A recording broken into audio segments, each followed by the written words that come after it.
Good afternoon and welcome to the Rural Innovation Initiative. My name is Matt Dunn and I am the founder and executive director of the Center on Rural Innovation. And I'm Ann Lichter, the Director of Strategic Partnerships here at the Center on Rural Innovation, and we're thrilled to have so many people from across the country joining us today for our webinar. And with that, I'd like to share a few logistics points before we get started. Your phones are muted today. If you do have a question, you'll notice the little Q&A button at the bottom of your screen. Please, throughout the webinar, give us any questions that you have. We'll get to as many as we can towards the end of the webinar. Others that we're not able to answer today, we'll share information on at a later date. This webinar also is being recorded, and we'll make a copy of the recording available on our website as well. So thank you for your attention, and let's get started. Very good. So just briefly to introduce our organizations, the Center on Rural Innovation is a 501c3 action tank headquartered in Heartland, Vermont, but with a national mission to build a network of rural innovation hubs across the country and to provide support to rural communities as they build digital economy ecosystems.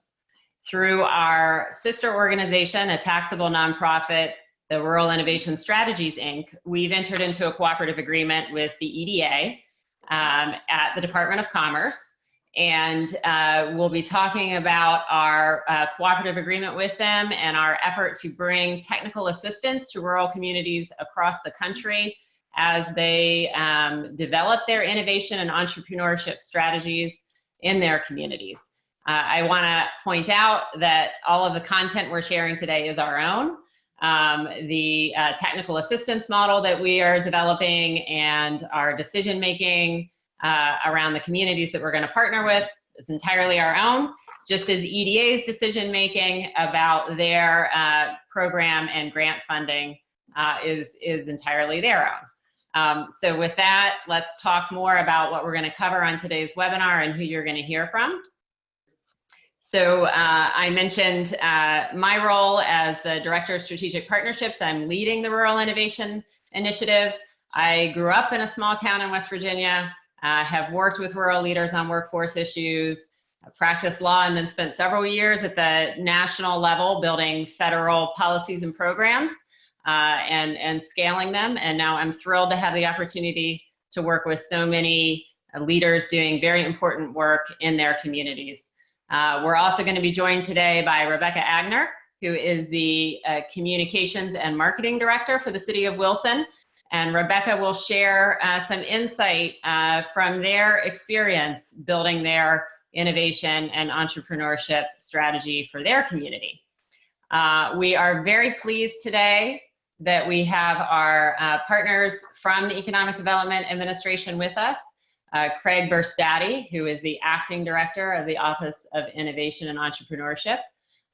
Craig is a former Army officer and then entrepreneur who led a tech startup, worked in the venture capital world, and brought that experience to the federal government, and at EDA has worked with his team to put in place policies and programs that support communities as they pursue innovation and entrepreneurship to create jobs in their communities.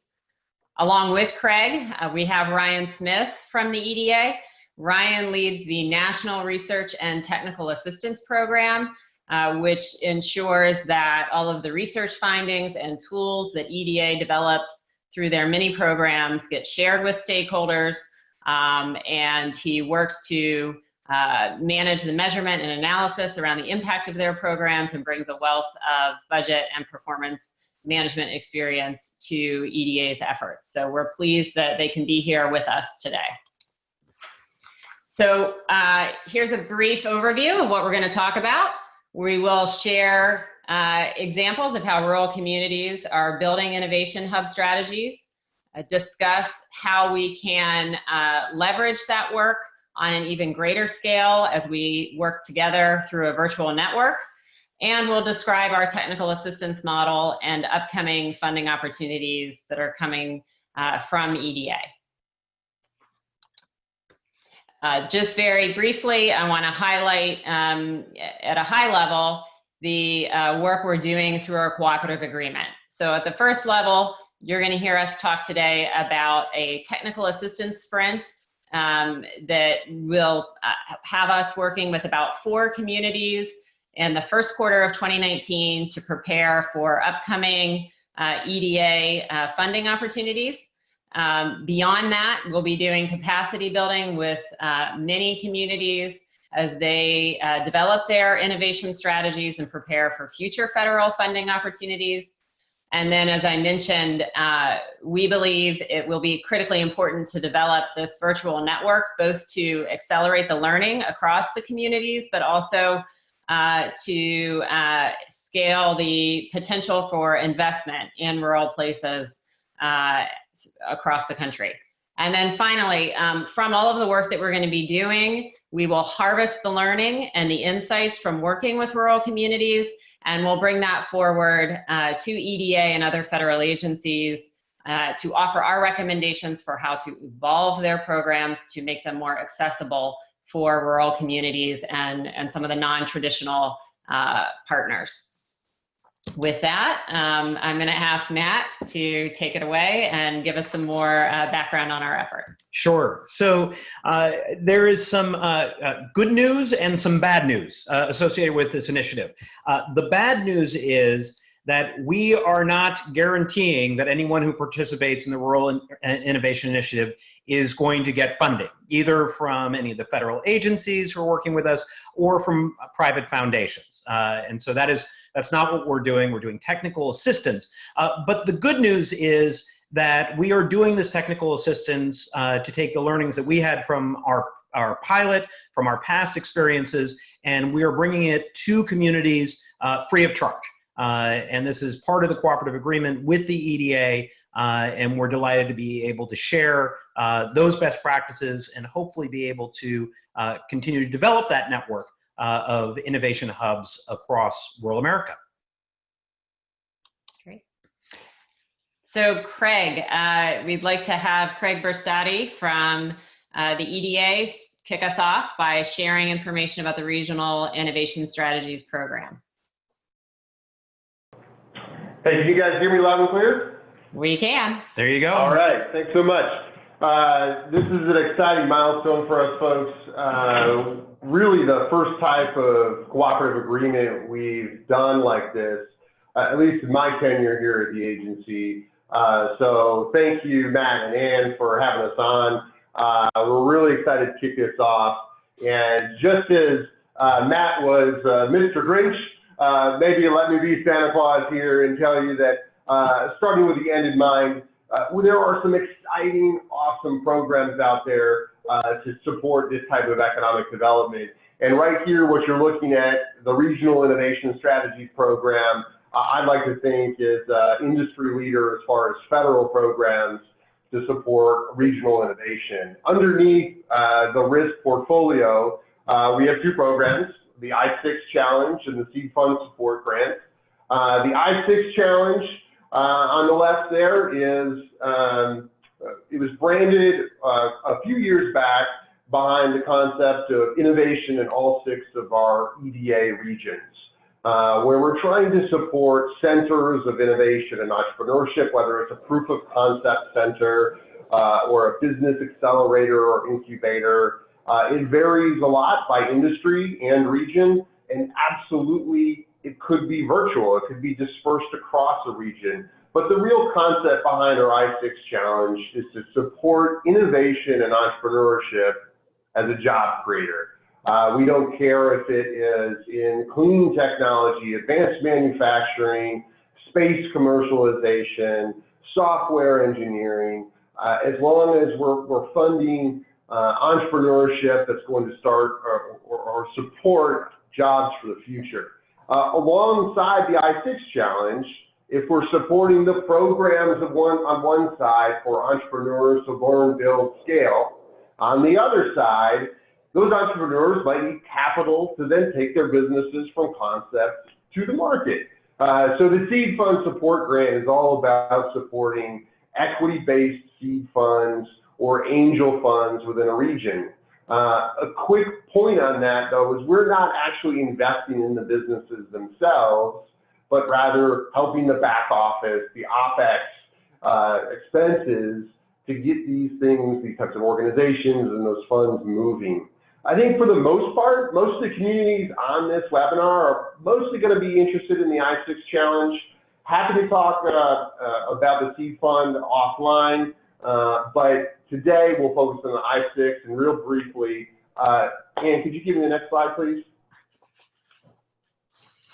So the I-6 challenge is up, over here, let's talk about program requirements where, before I get into some of the more details, hey, can I apply, right? Is this for my organization? Well, we are a federal program, and I think our standard eligible entities apply, where, I mean, it's universities, it's community colleges, it's economic development organizations, state, local governments, so everything from a city and municipality up to a county, and of course the state itself. Federal labs are eligible, and of course at the heart of it, nonprofits. Those are the types of folks that we can support through this program. We don't support individual businesses. Again, this is not for funding for a unique business itself, rather it's for intermediaries that are trying to support many entrepreneurs so we can get a great ROI on our investment. Speaking of investment, the RISI program is all about leveraging a community and the assets on ground. So this program does require a one-to-one match. So for every federal dollar invested or requested, we ask that communities coalesce a dollar of local match as well. So for instance, this is up to $750,000 in funding this past year. If an organization were to request the full 750, we would request that they match that as well, one-to-one, 750. This is not about construction. We're not trying to build incubators. Many people know us for some of our public works grants. It's funding infrastructure, whether it's broadband connectivity, revitalizing our roads and other technology infrastructure. But this is really about programs, building networks, building the systems and the mentorship and the resources that entrepreneurs need to succeed.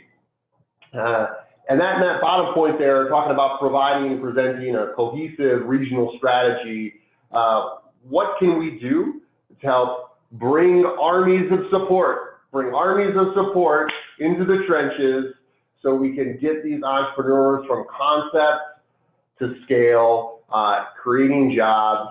Entrepreneurship is absolutely a context sport, and we need all the connectivity that we can bring. So finally, some more specifics on the I-6 challenge in this last slide for me. The awards are up to $750,000.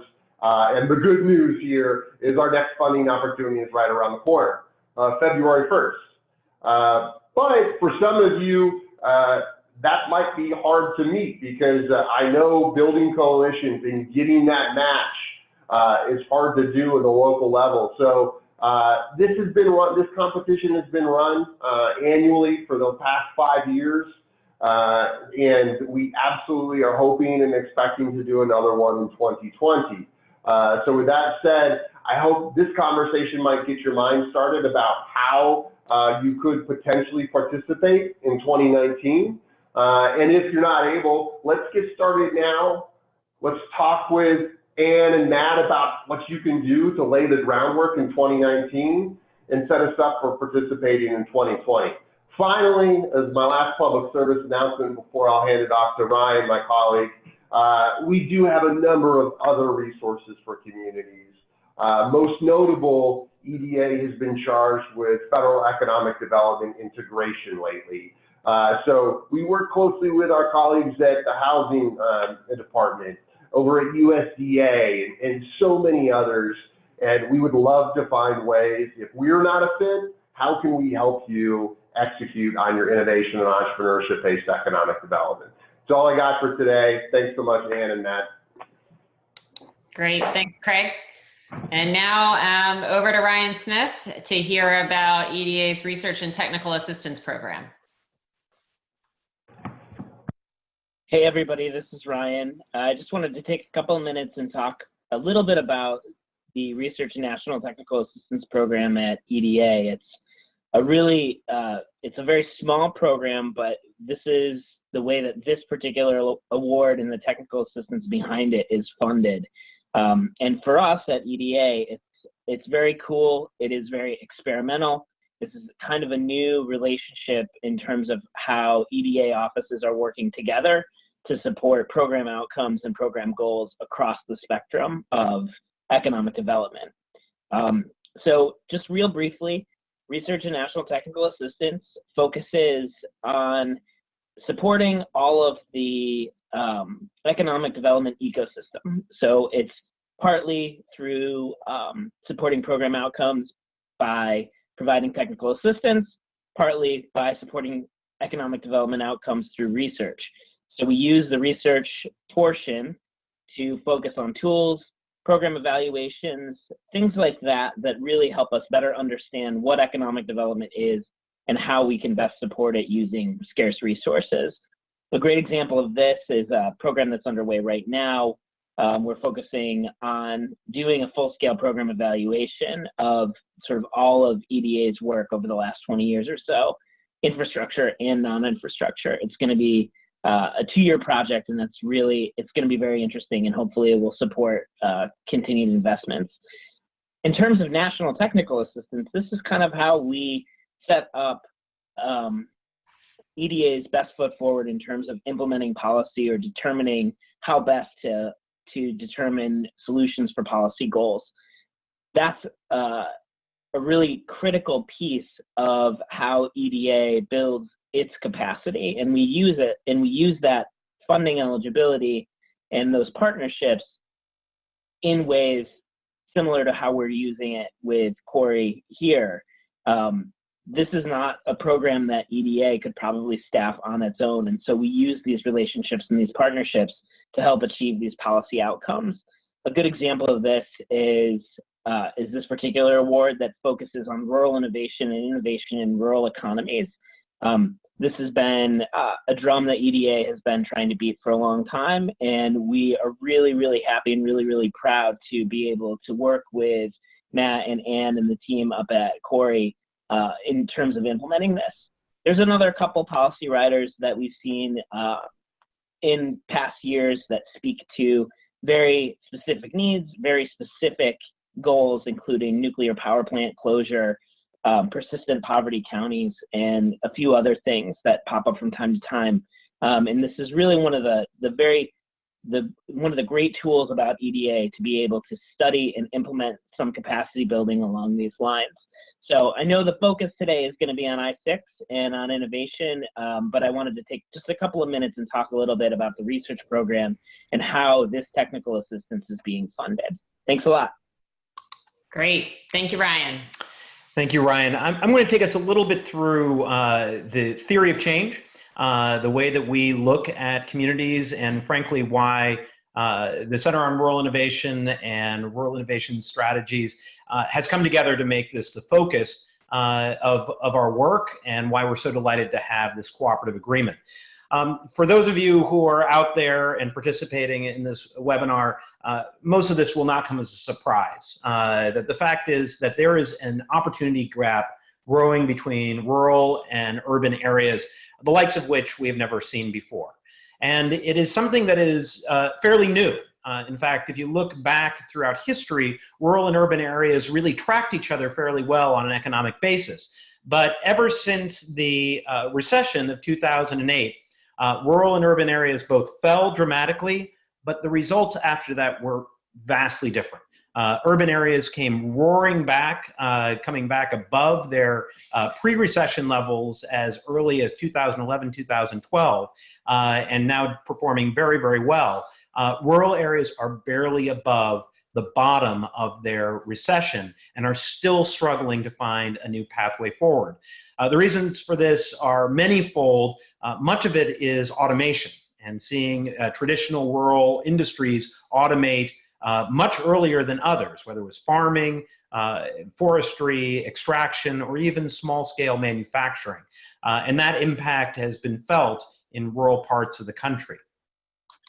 And the implications of this are pretty serious. And we've seen it in population changes, where we've seen the first ever loss of population in rural America, even in comparison to the farm crisis, which we all thought was as bad as it could get. We actually saw net losses in 2012 and 13 in rural America. The people who left, many of them were ones with bachelor's degrees. So great rural public schools sent young people off to higher education, but they didn't see a pathway home. And so now fewer and fewer people with a college degree are living in rural America.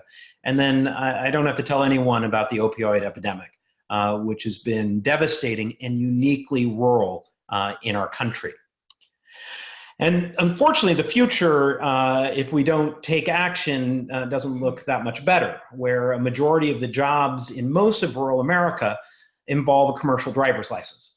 And it doesn't take a recovering Google executive to tell you that those jobs are probably not going to be with us 15, 20 years ahead.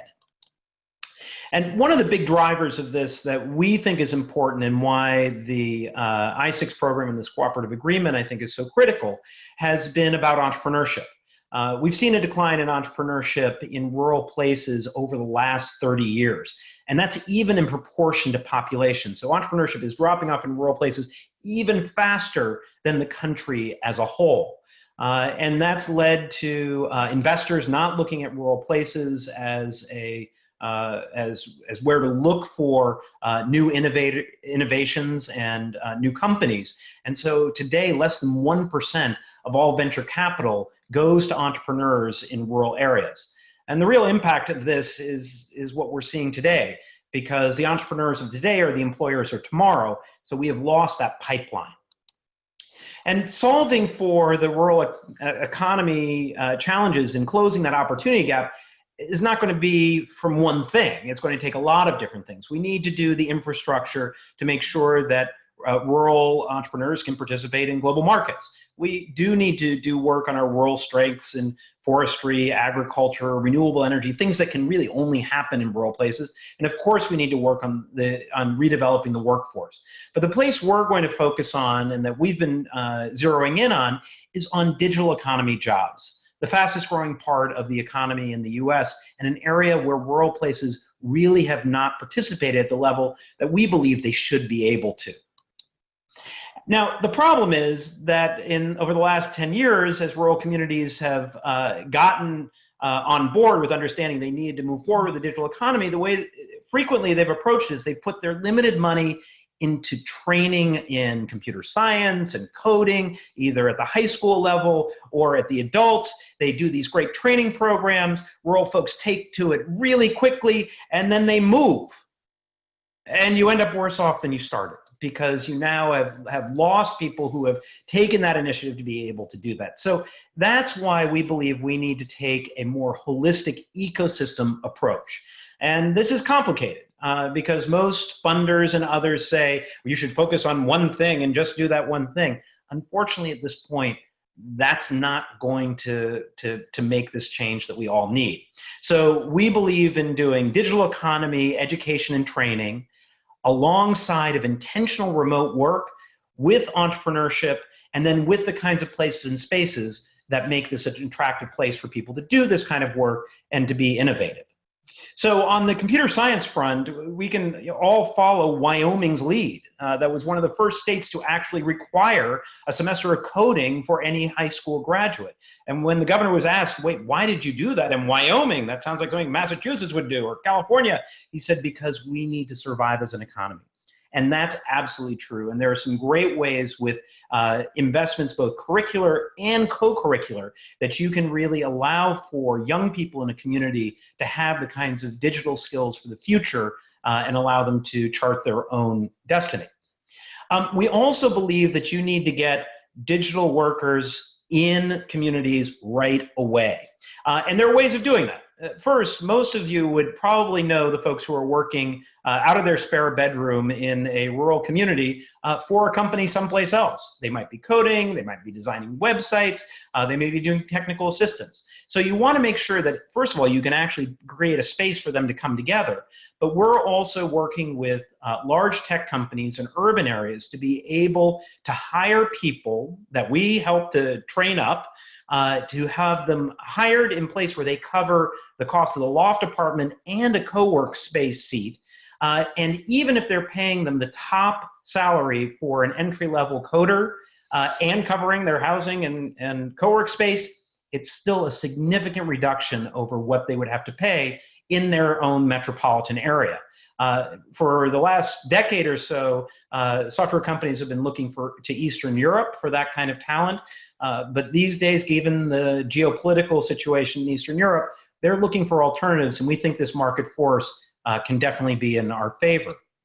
And then the final piece is entrepreneurship. And entrepreneurship is going to be a little different in rural places.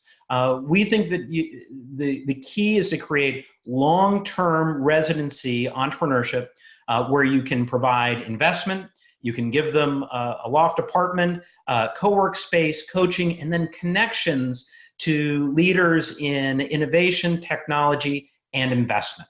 And by doing that, you actually de-risk it for the entrepreneurs to be able to get their business off the ground and to be able to stay in that area where they're taking root and be able to grow their community from there. And then there is the other parts to this, which is creating the places and spaces. And we joke at the Center on Rural Innovation that, in fact, the real core to economic development in rural places are the 3 Bs, which are broadband, blues, and beer. And we actually think that there's something to that, because you need to have those accidental collisions. You need to create density of people who are entrepreneurial and interested in coding and thinking outside of the box. And so creating those places and spaces where that can happen through loft apartments in the beautiful downtowns across hundreds of rural communities across the country, being able to have great co-work spaces, and of course, having a great tap room near your local brewery. So we look at it in many ways as a full stack. It could be in a single building where you've got the apartments on the top floor, the entrepreneurship center, and the training and co-work space on the second floor, and then the kind of amenities that people would want to have to be able to connect with each other and to be excited to be there or to come back home to be a part of this kind of ecosystem. And then at the foundation level, you need to have connections with institutions of higher education. It could be in your community or at least nearby. You need to have high-speed internet. That's super, super critical, because if you're going to make the case to a Silicon Valley investor that a tech company can happen there, you have to have better than good broadband. You have to have world-class broadband to allow you to move massive files or to be able to video conference with zero latency to those communities and those partners that may be nearby or maybe on the other side of the country. And you also need to have financing and make sure that there is the investment both to do the work that is necessary to get one of these hubs off the ground, but also to support the entrepreneurs so they can take their ideas and bring them to market. Now, we are not naive about this, and we know that a single entrepreneurship center or innovation hub by itself is probably not going to attract capital from large venture capitalists, and probably won't have enough employees for a major employer to know that they could scale up and get 50 people at the drop of a hat, which is why we are developing a network. And the goal here is to create a virtual pool across 8, 10, 12 of these innovation hubs in rural places, so that a venture capital can see not 8 or 10 startups, but 100. And out of that 100 startups, they can find the 2 or 3 that might fit their profile and then be willing to make that investment. So this is a critical part to our path forward, and why we're so excited about this initiative. Now, when we're looking at rural America, we look at it through the lens of amazing communities, but we also look at data. And so as we were exploring the places that would make sense for this kind of rural innovation hubs, we did some mapping and some surfacing of data. And we did this, we have this on our website at ruralinnovation.us. And so we start off by, this is, for those of you who don't know, this is central Iowa. And what you have here is the masked out areas that are urban, which leaves most of that particular region. We then overlaid where there is fiber to the home already built. And it's actually a surprisingly large amount of rural America. Unfortunately, the other parts have really lousy broadband, but in the places where small telephone companies or electrical cooperatives or municipal electric companies have just stepped up, they've been able to build gigabit high-speed internet to the home, which really is future-proof. And this is a map that shows that. We then looked at drive times to institutions of higher education with a specific focus on four-year colleges that have at least 500 students or university campuses with a residential component. And we have the drive time because, as we know, it's different in rural, just how far the crow flies versus how long it takes you to drive there. And in the darker purple is where there's two institutions of higher education. We've also mapped all the new market tax credit tracks as well as opportunity zones. We see that as an indicator of both need, but also where we can attract additional financing for both startups as well as for the real estate. And then when you start overlaying all of those, you start to see places where there are intersections. And you find places that have high-speed internet, they have access to an institution of higher education, or maybe more than one, so they can tap into research dollars, student talent, or even trailing spouse value. The spouses of the people that are recruited as faculty, we think are a huge asset, particularly in rural places. And so you can find that intersection and start to see the places that we think will have the best chance in the near term to be able to develop digital economy ecosystems. And we also looked at data for other factors, particularly critical ones, like where there are breweries. We do have the entire brewery database in case anyone is interested. And in fact, there is real research that shows that where there are breweries, it is a leading indicator of economic development potential, particularly in rural places. So the way that we got started was with a pilot, and this is in Springfield, Vermont, which is just south of us, about 35-minute drive from Dartmouth College. And we have a little video to tell you some more about this particular place. We are sitting right now in the former Bryant Grinder facility, which is one of what was 3 machine tool companies that in my youth employed over 4,000 people in this community, and for all intents and purposes have been gone for almost 30 years. For many years the town struggled with, okay, we were this, now what?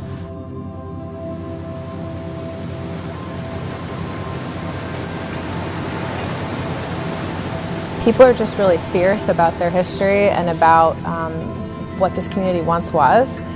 A town that was defined by engineering and ingenuity, with the highest per capita income in Vermont as recently as the late 1960s.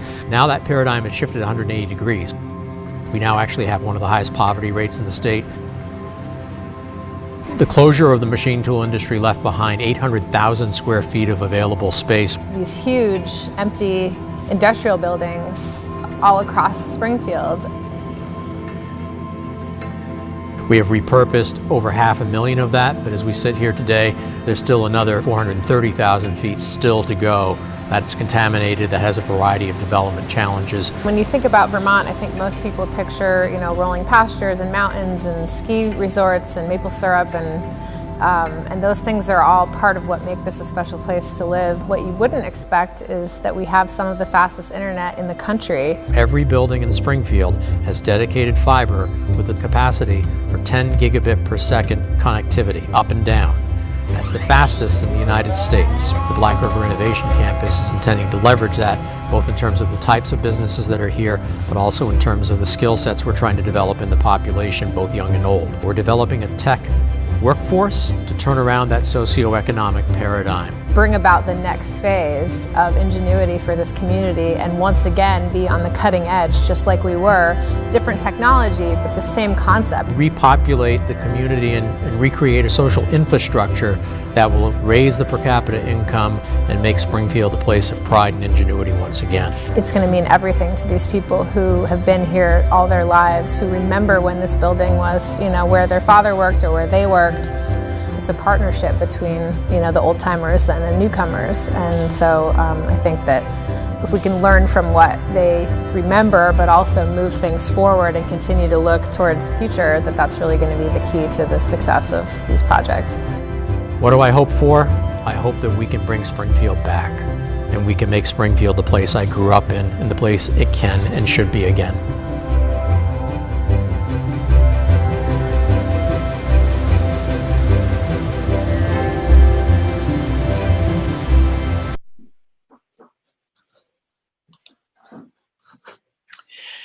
So that gives you a sense of our pilot. And I want to be clear, though, that this is not a simple process. And just as a little bit of background, I grew up in Windsor County, where Springfield is located.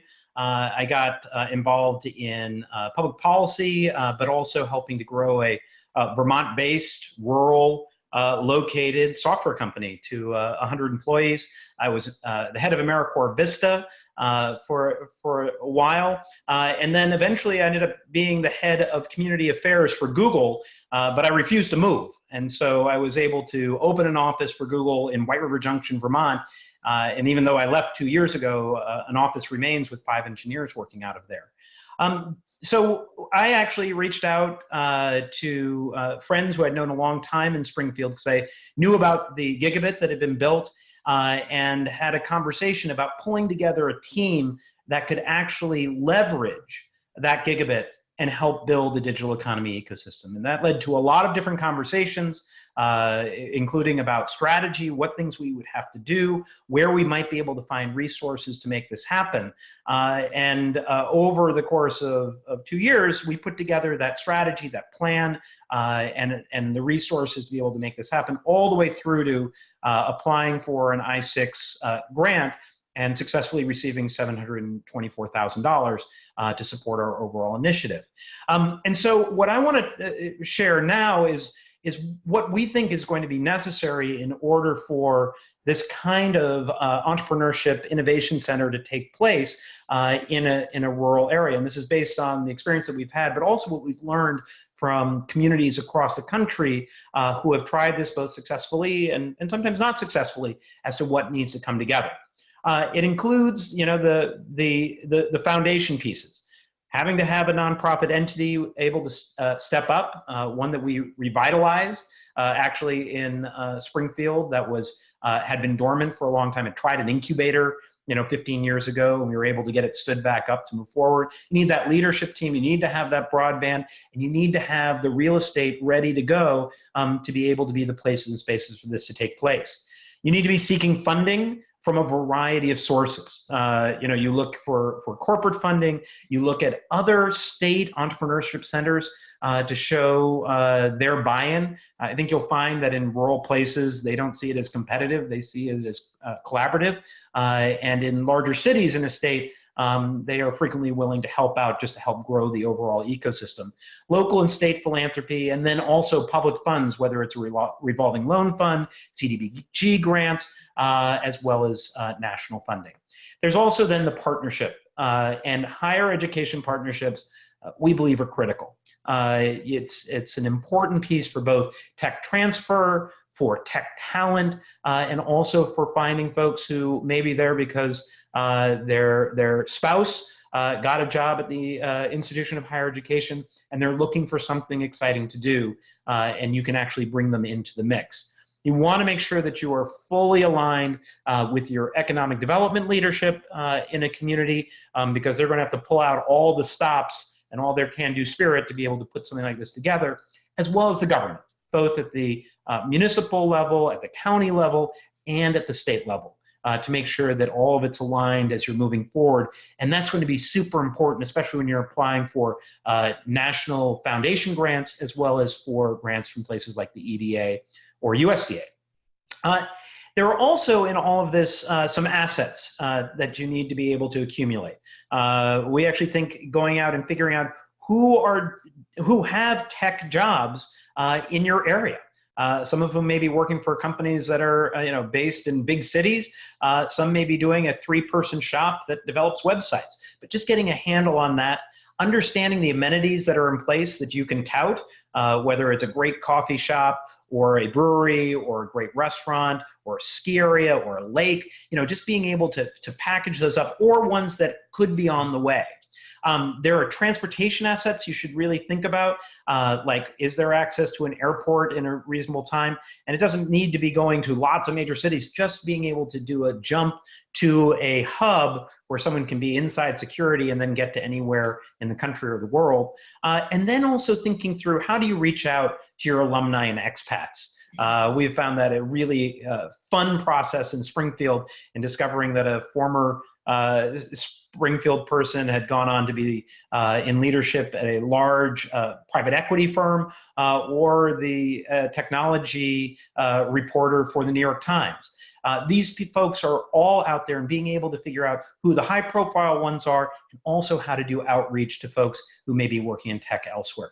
Final piece is building a narrative. We all have one. And in fact, as rural people, we're usually pretty good at telling a story.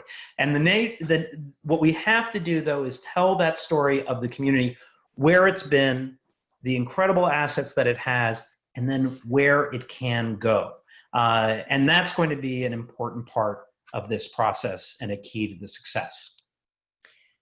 So with Matt's description of what's been happening in Springfield and what it takes to pull all of that together, we thought it might be helpful to hear from another community who also has been doing important work over the last few years to build a culture around innovation and entrepreneurship. So I'd like to introduce Rebecca Agner from the city of Wilson to share their story. Good afternoon, everyone, and thanks, Matt and Ann. And Matt, we also believe in the 3 Bs, but we put it as broadband, barbecue, and beer here in Eastern North Carolina. I wanted to start out telling you a little bit more about Wilson. We are located in Eastern North Carolina. We're a former tobacco town, and we're about 45 minutes from downtown Raleigh. Our population is about 50,000, and our city utilities include water, sewer, electric, natural gas, and broadband. We're the only city in North Carolina that provides all of these utilities. Greenlight is our community broadband network. It was launched in 2008 after several years of trying to work with private providers to expand broadband in our community. Our leaders saw broadband as an essential utility of the future, but we weren't able to have that partnership with the private providers. So we invested $35 million and created our own world-class network.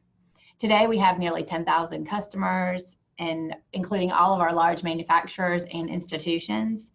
We are proud of what we've accomplished so far, but a few years ago, we looked at what else there was to this story and how we could develop Greenlight to really spur Wilson's innovation economy.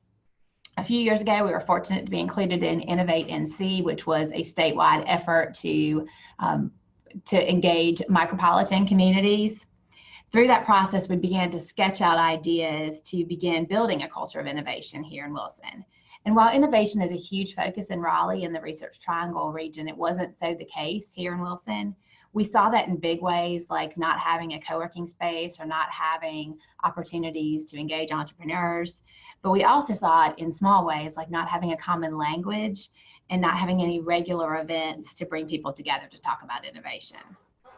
The best piece of advice we got from one of our Innovate NC partners was to do something. So we did. We planned a technology conference in November of 2016. We called it Gig East, and we convinced Blair Levin, the former FCC Chief of Staff, to come and keynote. And we also developed some panels around technology topics. Miraculously, 200 people attended that day, and the very beginning of our culture was born. Since then, we've hosted a series of events. We recently had our 3rd annual Gig East conference, and we've hosted a series of meetups over the last 2 years. Our theme this year was a future of work, and I'm very happy to report that several tech companies in the Triangle actually reached out to us to become panelists during the conference.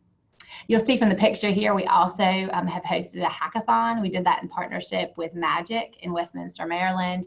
And we did that in 2017 during our Whirligig Festival, and had a really exciting day with a team of teenagers and community college students that were competing.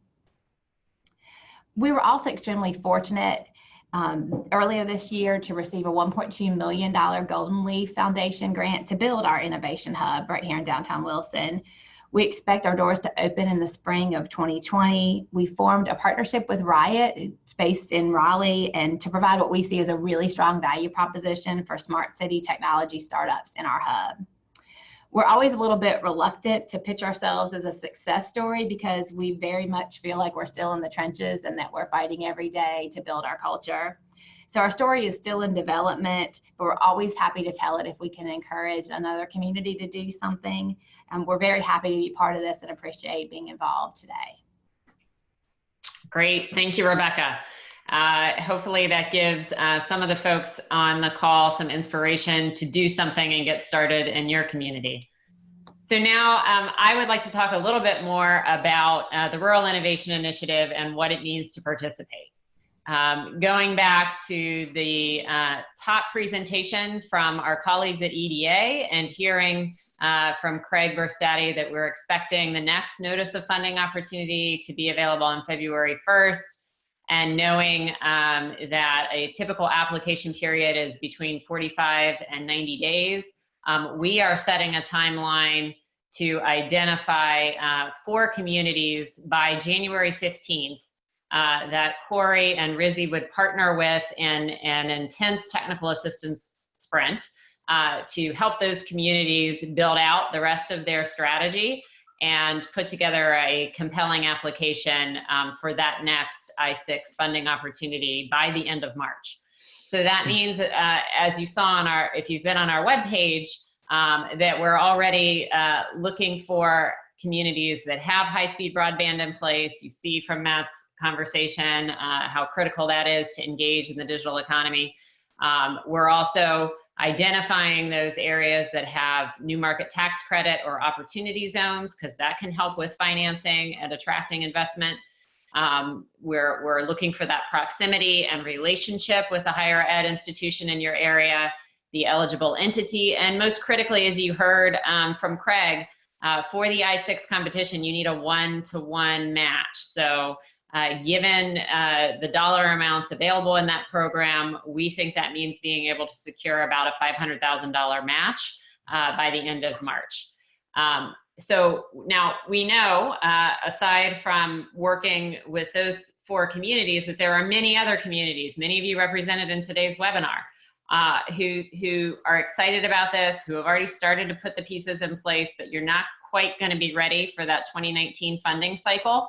Nonetheless, we want to get to know you. We want to hear about the work you have underway, because we will be doing additional technical assistance to help those communities build out their plans and be ready to go after funding from federal and private sources in the 2020 and beyond.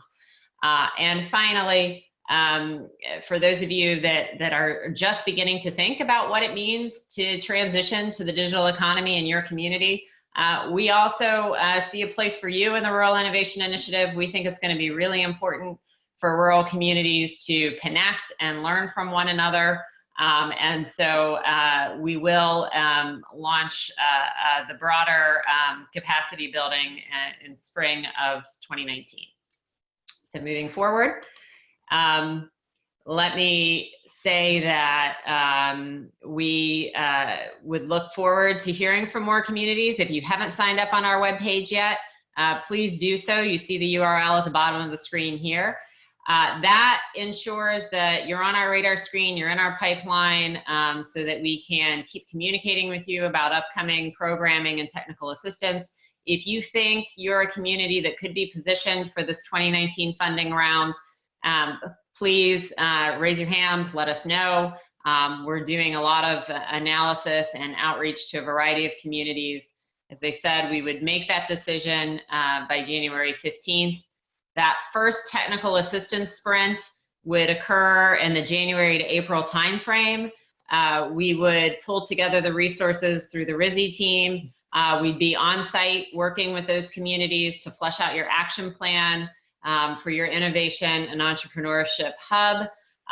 We would help you with solidifying your partnerships and securing the matching commitments that you need, as well as help you with putting together that compelling application. Again, we don't know the final application period, but we, for planning purposes, are targeting end of March. We're going to take all of that learning from our intense engagement with those 4 communities in the first quarter of 2019, and we're going to leverage that insight to help us build that broader capacity building network that will launch in the spring of 2019. So that, in a nutshell, is the near-term plan. I'm going to pause now and see if we have any questions that have come in that we think make sense to get to today, if other people might have the same question. Just checking. Bear with us. Let's see. So there's a couple questions here that are different. And, oh, it looks like it's all questions from the same town. Look at that. All right. So there is a question from a town of 260. And as a rural person, that's a small town. But they are creating jobs now and looking to grow quickly. And they have a fine metals mine, which is actually creating these jobs, and they're having, oh, I see. So you're going to be growing dramatically, and you want to take advantage of that growth that's going to be happening to be able to hopefully diversify, which is usually a good idea, to have lots of different things that you're able to participate in. And you've applied, the other point was that you applied to be in an opportunity zone, but were not selected. I'm not sure I have an answer for that, because the question is, how do you get selected in the future? As I understand it, the governors of each state had to choose from new market tax credit zones, and then once they chose it, it's kind of locked in. I haven't heard anything about another round of selection. And then the final piece is that you have a building with hotel rooms, a movie theater, and apartments and a cafe. And you're looking for advice on how to build that into an incubator. So here's what I think this is a classic case of is, we'd love to have a conversation with you. You're probably in that earlier stage, so probably not part of the initial sprint as you're getting your feet under you with the growth that's going to be coming with this mine. But it sounds like you've got a bunch of the pieces in place. So we would love to have a conversation, find out where you are in that process. And probably would be in the second round. Okay. And then the other, so the other questions are, we have broadband, how do we know it's enough? What I would advise, especially for this first round, is that you really want to have fiber and fiber to the home. Having a fiber loop that comes through town doesn't usually solve it for folks. And if you're going to be either attracting tech talent or bringing folks back, you really want to have it in people's homes. And more communities have that. In fact, 8 million rural people have access to fiber internet to their homes. Doesn't mean that it has to be all the way up to a gigabit that they're using, but it should be fiber to the home, 200 megabits in both directions at least, to be able to say to urban investors, this community has some very special infrastructure. And then the application deadline for forms. Do you want to give that? So we, on our Rural Innovation Initiative webpage, we ask that you fill out a very brief form by January 15th. Let me just say, it's brief intentionally. We do not want this to be a barrier to entry. We just want to briefly hear about your community, where you're headed, questions that you have. So don't spend a lot of time belaboring what you put into that form. The other reason that's important is because as you're asking, and as you heard me say, we're making decisions about the first 4 communities for the technical assistance sprint by January 15th. So the sooner you get that form to us, the sooner we can engage with you. We know that even aside from this initial pool of folks that reach out to us, we're going to continue to hear from communities, and there will be opportunities to pull you into the network as we move forward. So I guess, to be blunt, the soonest you can get it in, the better. Although the date on our website says January 15th, we do encourage earlier submission if possible. Sure. And do take a look at your community in an honest light. There are some communities, and we've been amazed, who has come out of the woodwork and said, you know what, we've done 4 of these things. We're just ready for some support in figuring out how to apply for federal funding, how to get the attention of some national investors, or to be just part of a network. And that's great. Those are the folks that are really ready to go. But if you are in earlier stage, please fill out the form, but make sure that you're straightforward on where it is you are in the process, the buy-in you have, the outreach to higher education, that kind of thing, so that we can all be clear on where you are in the phase. We can focus our energies on the folks that are really ready to go for this sprint, but also have the information so that when we get through that, we get the learnings from that, we get more examples of what applications could look like and other national funders that might be interested in being involved, and then we can share that knowledge and help other people through the process. Final thing I'll say is that if you aren't selected by January 15th and you want to apply anyway, do not stop, right? We only have so much capacity to support people through these few months. We may not make all the right decisions on that, and if you really are committed to it, we're certainly happy to share the general tools and models for how to apply for EDA funding or USDA funding or other things, and go for it. We would love to have more than the 4 communities that we're working with be successful in being able to launch these programs and then be able to share best practices across the board. Great. So a couple other quick questions. Does the match need to be cash in hand or can it be pledged? It has to be committed, and there's very, very specific language around it. So if you have a foundation that has pledged it, they have to write a letter saying, we have committed this funding, it is unencumbered, and there is nothing else the organization needs to do in order to get that funding. So there is really, really specific language that we will help folks with, but it can't be a weak pledge.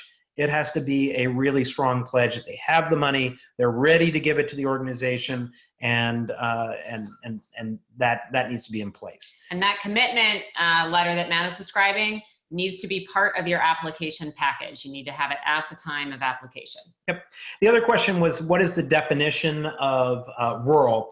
And the U.S. what the EDA uses is U.S. Census data of rural. We have used, there's a lot of different definitions of rural out there. On our maps, we have tended to use the Medicaid, Medicare definition of rural because we think it passes the straight face test the most, but do look at the U.S. Census definition and it can tell you if your community is rural or is not rural. Most of the economic development organizations and authorities know whether they qualify under EDA analysis, and I would double check with that just to make sure. And I think that covers all the questions. Oh, okay. We are close to time. It looks like we have gotten in a number of other questions, some really good questions. We'll group those together and we'll get some responses out to participants and on our website as follow-up from these webinars. I want to thank all of you for joining us. Yeah, and look, we're super excited at the response. We had over 100 communities across the country on very short notice sign up for this webinar. And that's what gives us the inspiration for doing this work, because the fact is, in the age of the internet, there should be no limit to where digital economy, jobs, and entrepreneurship can take place. And this is a moment in time where it can happen in rural America, and we look forward to working with you to make it a reality across the country. Thank you. Thanks all.